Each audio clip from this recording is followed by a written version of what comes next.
ఈరోజు మనం ప్రవాహి గురించి తెలుసుకుందాం.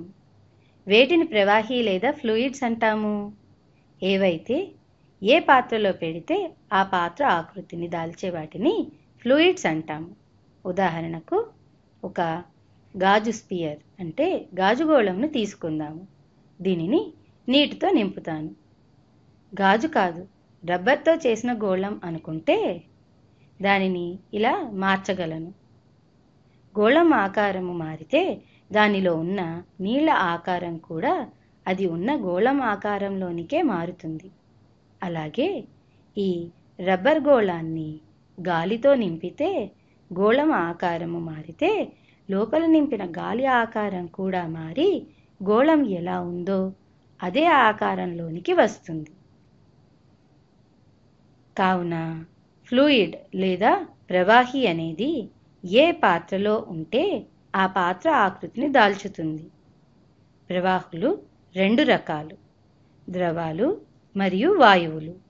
ఈ రెండూ కూడా ఏ పాత్రలో ఉంటే ఆ పాత్ర ఆకారాన్ని దాల్చుతాయి. ఇప్పుడు మనము ద్రవానికి ఇంకా వాయువుకి మధ్య తేడా చూద్దాము. వాయువులు కంప్రెసిబుల్ అంటే వాయువు మీద పీడన పెడితే దాని ఘనపరిమాణం తగ్గి అన్ని పరమాణువులు దగ్గరగా వస్తాయి, అంటే సాంద్రత పెరుగుతుంది. కానీ ద్రవాలు ఇన్కంప్రెసిబుల్ అంటే ఘనపరిమాణం మారదు. దీనిని నిరూపించడానికి ఒక బెలూన్ని తీసుకొని దానిలో నీటిని నింపి బెలూన్ని పీడనానికి గురి చేస్తే దాని ఆకారం మారుతుంది. ఇంకా ఎక్కువ ఒత్తిడికి బెలూన్ని గురి చేస్తే దాని ఆకారం మారడమే కాదు, అది పగిలిపోతుంది. కానీ అందులో గాలి ఉంటే లేదా వాయువు ఉంటే దాని ఒత్తిడికి గురి చేస్తే కొంతవరకు బెలూన్ ఆకారం మారుతుంది. కావున మనం వాయువు కంప్రెసిబుల్ మరియు ద్రవం ఇన్కంప్రెసిబుల్ అని తెలుసుకున్నాము. తర్వాత వీడియోస్లో వాయువును ద్రవంలోకి, ద్రవాన్ని వాయువులోకి ఎలా మార్చాలో చూద్దాం. కానీ ముందు ద్రవాల గురించి, వాటి కదలికల గురించి తెలుసుకుందాం. దీనికోసం ఒక పాత్రని వేస్తాను. చాలా భౌతిక శాస్త్ర పుస్తకాల్లో మనం ఇలాంటి ఆకారాన్ని చూస్తాము. అది యూ షేప్. ఒకవైపు సన్నగా, ఇంకొక వైపు వెడల్పుగా ఉండేలా. సన్నగా ఉన్న వైపు ద్వారం యొక్క వైశాల్యం A1 గాను, వెడల్పుగా ఉన్న వైపు ద్వారం యొక్క వైశాల్యం A2 గాను అనుకుందాము. దీనిని ఏదైనా ద్రవంతో నింపుతాను. ద్రవాల ఘనపరిమాణం మారదు అని మనకి తెలుసు కదా. ఈ ద్రవం ఎంత పని చేస్తుంది లేదా బలం, పీడనం అనే పదాలను ఈ ద్రవానికి ఎలా సంబంధింపచేయగలము అన్నది చూద్దాం. అసలు పని అంటే ఏమిటి? పని అంటే బలము ఇంటూ దూరము, లేదా మనము ఎంత శక్తిని ఈ వ్యవస్థకి ఇచ్చాము అన్నది తెలియచేస్తుంది. దీనిని ఇలా వ్రాస్తాను. Work is equal to force into distance. అదేగాక work in is equal to work out, WI is equal to WO.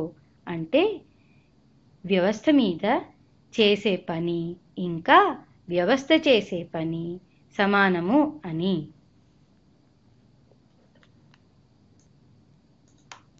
దీనిని FI into DI is equal to FO into DO కింద రాయొచ్చు. A1 వైశాల్యం ఉన్నవైపు ద్రవాన్ని ఏదైనా పిస్టన్ లాంటి దాంతో బలం ఉపయోగించి కిందకి తోస్తే చూడండి, F1 అనే బలంతో ఈ పిస్టన్ని క్రిందికి తోస్తే అది కొంత కిందకి దిగుతుంది. పిస్టన్ D1 దూరం క్రిందకి దిగిందనుకుందాము. కావున పని ఎంత చేశాము? F1 into D1. అలాగే ఎంత పరిమాణం నీటిని క్రిందకి జరిపామో అంటే వాల్యూమ్ డిస్ప్లేస్డ్ అంటే జరిపిన నీటి పరిమాణం equal to A1 into D1 అవుతుంది. ఇది ద్రవం కావున దీని ఘనపరిమాణం మారదు. అంటే ఇక్కడ మనం క్రిందికి దింపిన ద్రవం పక్కన ఉన్న వైపుకి జరుగుతుంది. అప్పుడు A2 వైశాల్యం ఉన్న వైపుకి వెళుతుంది. అందువలన A2 వైశాల్యం వైపు ఉన్న ద్రవం మట్టం అంటే లెవెల్ పెరుగుతుంది. పెరిగిన ద్రవం యొక్క మట్టం ఎంత అంటే దానిని D2 అనుకుందాము. కావున A1 వైపు ఎంత ద్రవం పరిమాణం కిందికి దిగిందో అంతే పరిమాణం A2లో పెరుగుతుంది. కావున V2 is equal to D2 into A2. V1 ఇంకా V2 సమానము, ఎందుకంటే ద్రవ ఘని పరిమాణం మారదు కాబట్టి. కావున A1 D1 is equal to A2 D2 అని వస్తుంది. దీనిని వాడి మనము ముందు వ్రాసిన Fi into DI is equal to FO into DOలో ప్రతిక్షేపిస్తే మనకి సమయం అయిపోవడం వలన వచ్చే వీడియోలో దీన్ని కొనసాగిద్దాము.